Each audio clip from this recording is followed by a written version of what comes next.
Welcome to Presence, a global conversation for a new earth, with hosts Doug King and Cody Deese. And hello, everybody, and welcome back again as we are now in the month of November. Cody and I will put together an email list of what we would like to have for Christmas and get that email out to our Presence followers so they have plenty of time to shop, right, Cody? Man, it's coming. I know. I feel it. Yeah, in the air, literally. I feel the spirit. Yeah, and the cool fall air that you like to run in. Except for our listeners in different parts of the world, they don't quite understand. So, like our beloved chairman in Australia. Yeah, he's in the spring. Yes. He's in the spring. They're headed for summer. Australia, Christmas is our midsummer. Isn't that wild? Weird. That you're in the middle of summer and it's Christmas. That's weird. Yeah, but they should have known they had it all wrong. I mean, what were they thinking? I mean, I need to talk to them about that. They messed up. So their Christmas, I mean, what do they sing about? That's the question. Yeah. I don't know. Little town of Bethlehem. You have all these mixed images that come along, and I won't get us too far off the subject here, but there were certain things that were real no-nos that had to do with the celebrating of Christmas in our particular denomination. And that was that it Church of God. It was not. No, that wasn't me. Church of Christ. Oh, Church of Christ. Sorry. Church of God were a little bit more animated. I love they were a little more animated. No. Don't you dare call me a Church of God. Well, there are clear differences there, and I'm not defending either one, by the way.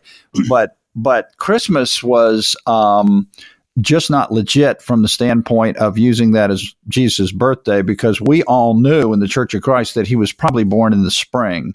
And that really didn't have anything to do with it. Was just a holiday that a Catholic Church had made up, basically. And so, and how'd that make y'all feel? As long as I got my presents, I was okay with it as long as we could have. And some people wouldn't even have a Christmas tree in their house in our denomination. They thought it was wrong to have a Christmas tree or to celebrate Christmas. And there are denominations that still, of course, won't celebrate holidays or Christmas or anything like that.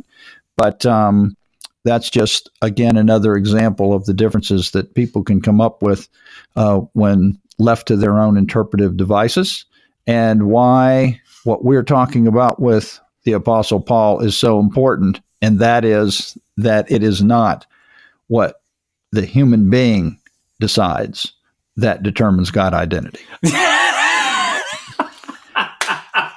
Is that enough for today, or are we done? Actually, it's just like watching somebody. I'm like, now let's watch him connect the dots. Yeah, of course. And you did it. Well, you're a pro. Yeah.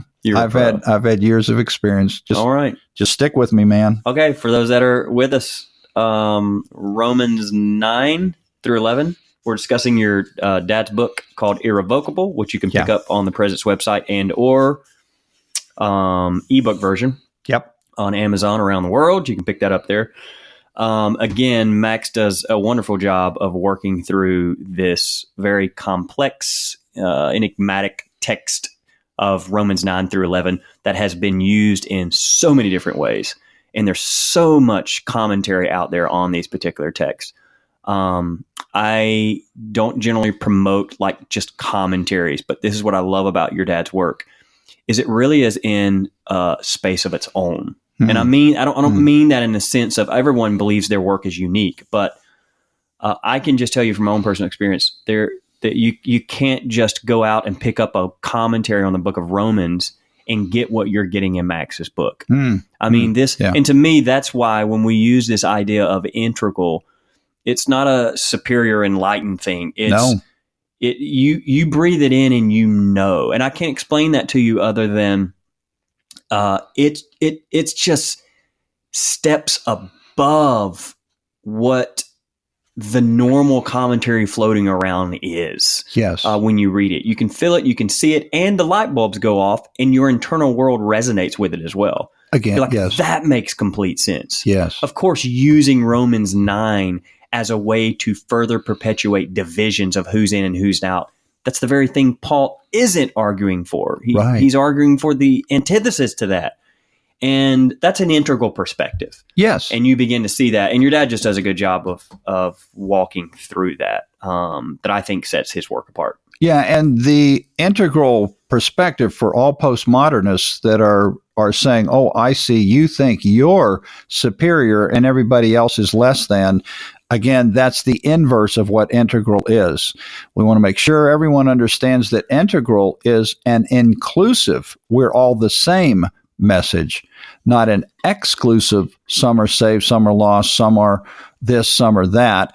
And so the integral perspective, the reason that it rings and resonates in the hearts of human beings is because we are all God-breathed. We are all children of God. And our experiences on the planet long, and I think most people have a heart and a longing for this inclusive message. And that's a good thing because that is the message that Paul is trying to get to the Gentiles, which they are obviously struggling with.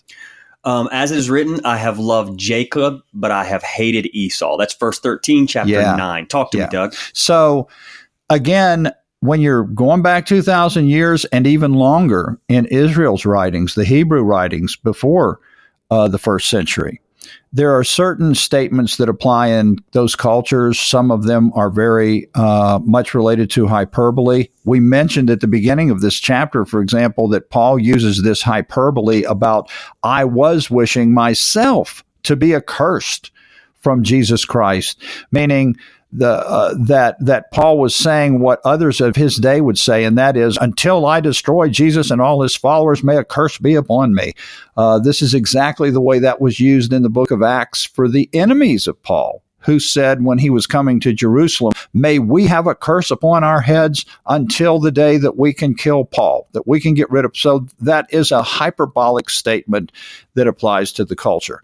And when you're talking about Jacob have I loved and Esau have I hated, again, that is a phrase that would have been understood in Israel as simply the way in which favor has been bestowed or choices of favor has been made, and not that hate is hate in the way we think of it in the year 2019, 2020 as we go into this.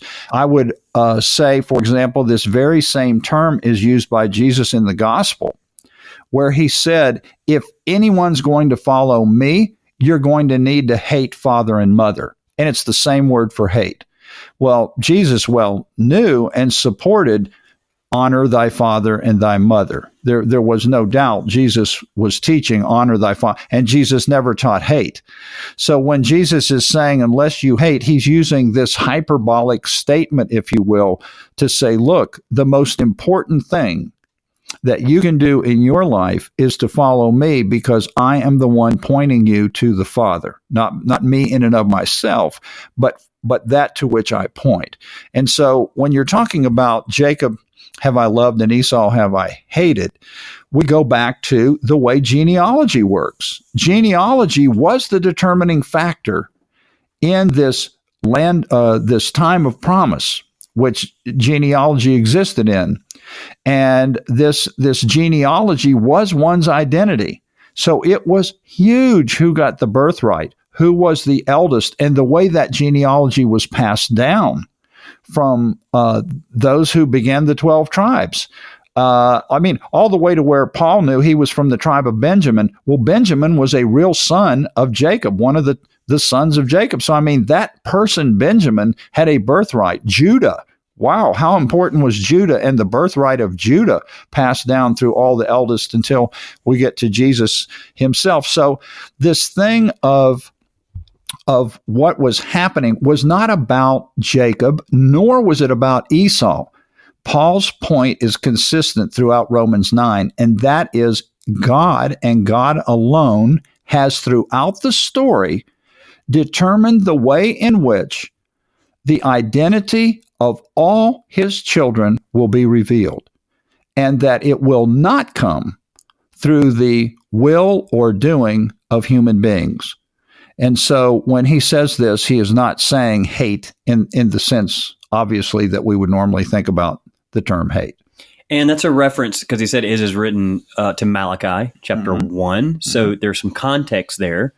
But I have loved Jacob, but I've hated Esau. One of the things that you were mentioning there is what scholars call primogeniture, which is the right of succession belonging to the firstborn child.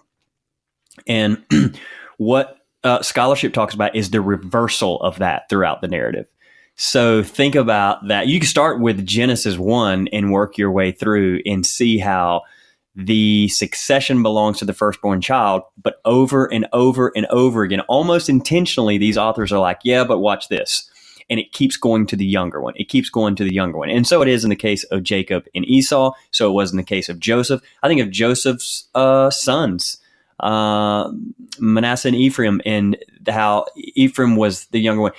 You see this over and over again, and it's very subversive. So you imagine the first audience hearing that being like, well, that doesn't make any sense.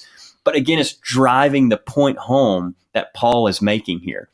It's not this lineage. I know you're the firstborn one, but right. I'm telling you, it's the younger one. It's not what you do. It's not this biology. It's just like a string. It's almost like I just got back from the beach, and I had to go there for a wedding. But I just sat and watched these waves roll in, and you see them building. That's what I feel like. Paul is just in chapter 9, just like, watch this, and he's using one reference after another, Old Testament reference, and we've talked about 90 just in between 9 and 11, and all he's doing is he's leveraging that, and he's like, watch this, and you see the wave building. Now, I think it just crashes in chapter 11. But at chapter 9 right now, it's like if you were out there getting ready to surf and you're sitting on your board and you're looking, you're like, oh, I see it way out there. It's coming. And it's just building. That's and good. It's getting close to us. That's good. That's good. Okay, it goes on to say in verse 14, what then are we to say? Okay, so he's using these illustrations that these Old Testament references. What then are we to say? Is there injustice on God's part? Now that's interesting. Because he keeps talking about injustice. He talks about righteousness, which is also often used as justice. He's doing all this in the context of a city called Rome, where there's massive, wild injustice happening. Is there injustice on God's part? By no means. For he says to Moses, I will have mercy on whom I have mercy, and I will have compassion on whom I have compassion.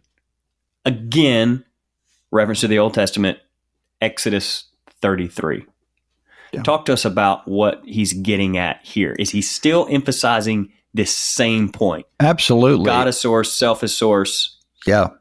And this is what's interesting is when he says, is there injustice in God? He's asking this question because he's setting up this scenario about God's mercy.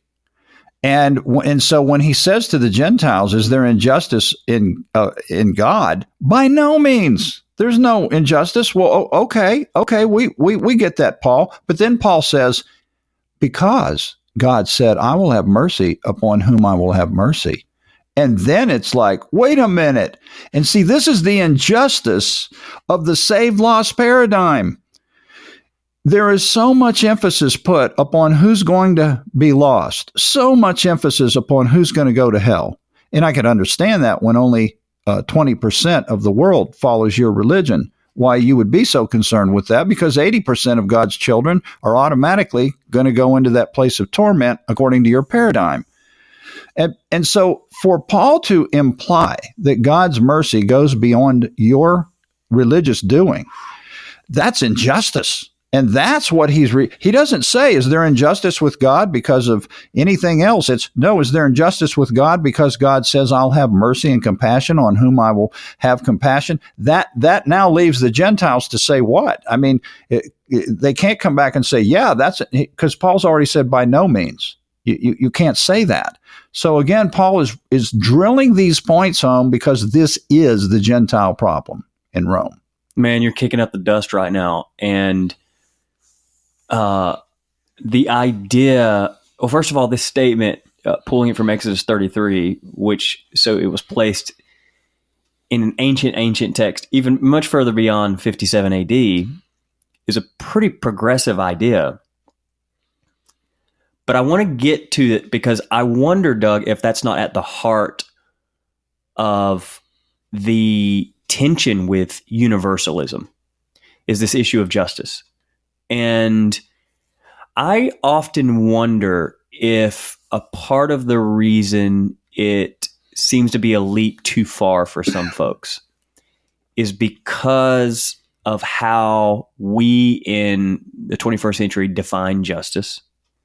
And the idea would be, if this divine includes and accepts everyone without condition, so you think about self as source, God as source, what you're saying, and you've heard this time and time again, that it does not matter what people do or don't do, they are unconditionally accepted and included into this kingdom that God speaks of.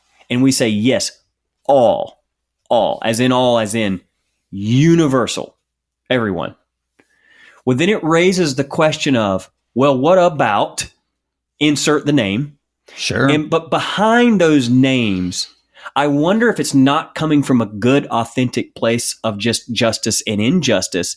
It's just we as a culture haven't evolved to a place where we understand that maybe there are other ways to even talk about what justice and injustice is, because we think in terms of retributive justice and injustice. Yes. And the idea is, it's not that folks want to believe in an underground torture chamber where people burn forever. The idea is, I do want some sense of justice. You're telling me that this individual can do whatever they want, and yet at the end of whatever all this form is, there's some divine source going, welcome, just like that person who did everything right.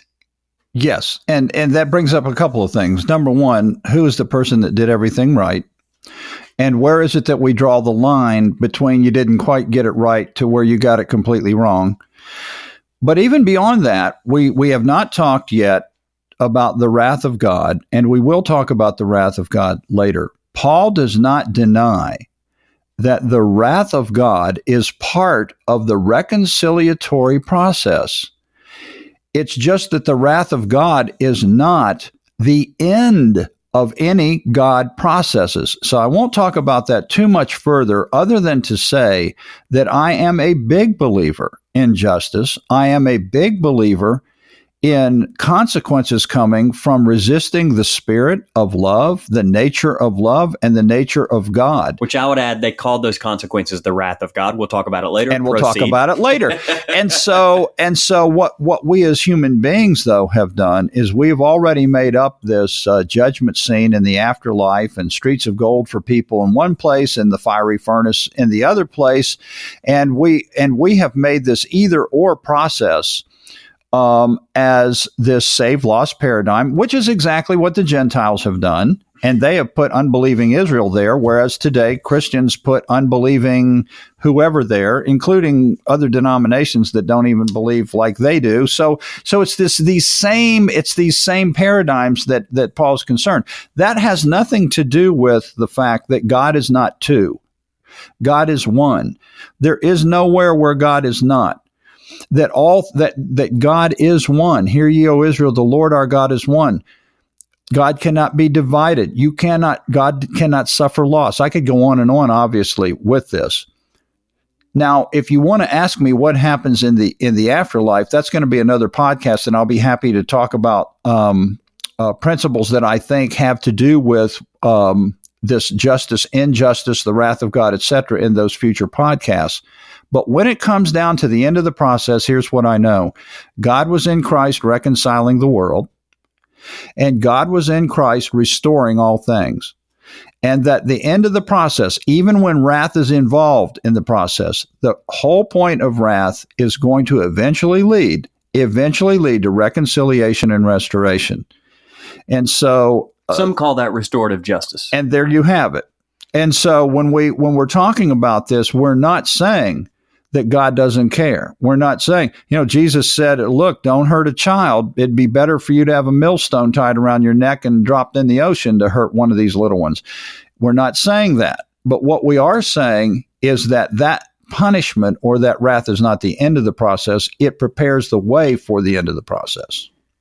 So Yeah. So one of the things, last time we talked that I thought about with regard to this whole thing of Romans chapter 9, Cody, and this idea of Calvinism, predestination, or free choice and Arminianism and this kind of thing, I thought to myself, imagine if you had a friend in your neighborhood, maybe a mom, and this poor mom had a tragic automobile accident, let's say, and lost her life in that. She leaves behind a loving husband and some kids. You've known this mom because she works where you work, great coworker, or you went to the same school on the PTA with your kids and her kids, or maybe you see her on the soccer field and she's a soccer mom. And now this horrible thing has happened. And so we're now at the funeral home, and in the background, behind all the people that are standing up and saying what a wonderful person this person was, in the background, we have a group who are Calvinists, and they're saying that this person who was not a Christian, never became a Christian, never went to a church, was predestined to be tormented forever and ever and ever. And then on the other hand, you have other people who are Arminian free choice people, and they're saying, no. The reason that she's going to be tortured forever and ever and ever is because of the choices she made and didn't make. So basically, the paradigm always comes out, bottom line, Cody, to the same place. And that is, the bottom line is a God who is a God that is very much about lostness, very much about punishment and torment, and it being on an eternal nature, and whereby you're sitting there and you can really accept that as the nature of your God. This to me is what this podcast is going to be about. It's going to be about a call to this planet for anybody that wants to start along with us to rethink the message of the God that we have been proclaiming and the message of this Son of God in whom reconciliation and restoration was supposed to be happening and have happened. So in that sense, when I think of these kinds of examples, Cody, they're getting to the point of the ridiculous in my mind. And that is why the statistics are showing that the largest movement today is what? Oh, the nuns. The nuns. N-O-N-E-S. Non-affiliated. Yes. Or in some cases called spiritual but not religious. Now, for us to say that we're spiritual but not religious doesn't mean that we've abandoned and jettisoned the biblical narrative. We're saying that the deeper you dive into the biblical narrative, the more you will see that it is a message of God's universal love, not of a particularism. We're saying the deeper you dive into the text of Paul, the deeper you look at the teachings of Jesus, the more you will see it jump off the page that God is a God of all and that God is all in all. And so that's why we're doing this podcast, is so that even if you are discouraged today, even if you have been hurt by a particular group or denomination and you don't go anywhere to church, that you can take heart that the biblical narrative is not teaching that kind of message to begin with. And we're glad that you have decided to be part of this conversation with us. And that's much larger than one particular religion, whether it's called whatever label you put on that religion. And I include Christianity. Again, when you're speaking of the universal, it's important to have a particular, but you also have to realize we're still talking about the universal, which means this is much larger than any one particular religion called Christianity. Yeah, and that goes all the way back to Paul's point that he's starting with in the 9th chapter, and that is all the ones of Israel whose identity was determined by the particularism of genealogy. That is not the way that God ever intended to determine their identity. Nor did God determine their identity by the fact that they all went to a temple, or that they all had a priesthood, or that they had a sacrificial system, and on we could go. Those were all external markers that were moving them along in their consciousness toward that which transcended those types of things, and those which transcended most of all any type of particularistic thinking when you look at another person on this planet. First and foremost, we have to realize we're all the same. Their consciousness level may be actually unconscious in the sense of the way they're living their life out. But that simply is a matter of the degree to which I am conscious or unconscious of the God identity I've already been assured of. So he goes on, and we got a few minutes left. Okay. So it depends not on human will or exertion, but on God who shows mercy. For the scripture says to Pharaoh, okay, call back Exodus, you know the story, Egypt, let my people go. I have raised you up for the very purpose of showing my power in you, so that my name may be proclaimed in all the earth. So then he has mercy on whomever he chooses, and he hardens the heart of whomever he chooses. Oh, man. That's like sovereignty of God. People love that. They're like, yeah, like that's their spiking the football. That's like, man, right. Don't give us this BS. Like right. This is evident. I mean, they have people leverage the concept when it talks about God hardened Pharaoh's heart, which there's a whole, do a little bit of homework before you just go railing on that, because there's a lot of scholarship around that too, about actually what's said, that God hardened Pharaoh's heart was hardened, or Pharaoh hardened Pharaoh's heart. The bottom line is this, Doug, is used a lot as leverage for this great big sovereign God that predestined everything to happen. And you can't argue with that. And we can do our little thing here and create all these ideas that we hope and wish the text said, but that's just putting all of our thoughts in eisegesis and throwing things in the text that just isn't there. And as nice as that sounds, that's just not the way it is, because the Bible is very clear that he has a mercy on whomever he chooses, and he hardens the heart of whomever he chooses. And he's in control. And the problem is when we get to chapter 11 and God decides to have mercy upon all. That's where our save lost paradigm starts to run into some problems, and we're going to see that again. We're kind of going out to chapter 11 and coming back to 9 and whatever. That's just so that we can kind of paint the picture on the one hand and then get into detail on the other hand. So yeah, that's exactly what Paul is trying to show here, and that is God is the source. That's the bottom line of Romans 9. God's the source. God is not doing some crazy work by which he determines how to torture some people and be really good and kind to others. That is not the God I serve. That is not the Jesus I understand. And so that is the message to me, loud and clear in Romans 9. And I've never had a problem with the hardening of Pharaoh's heart. I think I've actually seen that take on flesh and blood in people, where over time their heart gets hardened. I also think we're creeping into what Paul's getting at, which is the wrath of God. Yeah. And they keep using this language that God hardened a heart, or this is God's wrath, because this is the language they've been giving. This is the paradigm and the worldview in which they had. But there's something behind all of that over time, as you see, even in the story of the Exodus, you see it's over a process of time that Pharaoh's heart eventually becomes calloused and hardened. Yeah. And one final note on that, when you read the text, Pharaoh's heart always hardened when God withdrew the plague. Pharaoh's heart was not hardened when God gave the plagues. Pharaoh's heart hardened when the plagues were removed. Do we find God at fault for that? So there are so many ways that we look at these different passages and we begin to see that there's a lot more to it than perhaps we've been handed down by ancient groups of men who made these interpretations centuries ago. All right. Thank you for listening, and we'll jump back in next week. Hope you have a fantastic week. Thank you for joining us today. If you have any questions or comments, please contact us at info@presence.tv. You can also visit our website at presence.tv or find us on Facebook. We look forward to hearing from you.